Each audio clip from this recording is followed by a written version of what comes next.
রংপুরের পীরগাছায় আসন্ন উপজেলা পরিষদ নির্বাচনে মহিলা ভাইস চেয়ারম্যান পদের সম্ভাব্য প্রার্থী ইশরাত শারমিন মনি বলেছেন, জনগণের আস্থা ও ভালোবাসা অর্জনই তাঁর রাজনীতির মূল লক্ষ্য।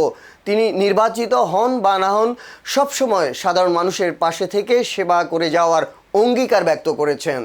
সম্প্রতি বিভিন্ন এলাকায় গণসংযোগে শারমিন মনি বলেন, তিনি পীরগাছার সন্তান, সদর ইউনিয়নের বাসিন্দা।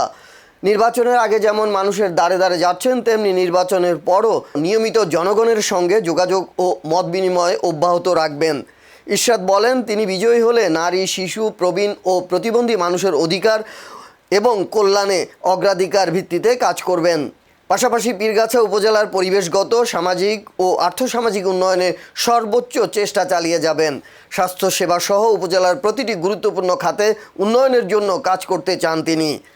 মনি নতুন প্রার্থী হলেও জনগণের কাছ থেকে যে আন্তরিক সাড়া, ভালোবাসা ও সমর্থন পাচ্ছেন তা তাকে অনুপ্রাণিত করছে। তাই ভালোবাসার প্রতিদান মানুষের সেবা করেই দিতে চান ইশরাত শারমিন মনি।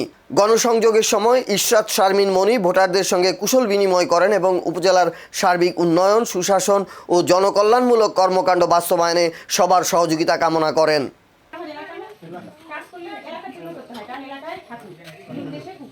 সম্মানিত পীরগাছা উপজেলাবাসী, সবাইকে আমার পক্ষ থেকে সালাম। আসসালামু আলাইকুম ওয়া রাহমাতুল্লাহি ওয়া বারাকাতুহু। হিন্দু ধর্মাবলম্বী ভাই বোনদেরকে জানাই আমার আদাব।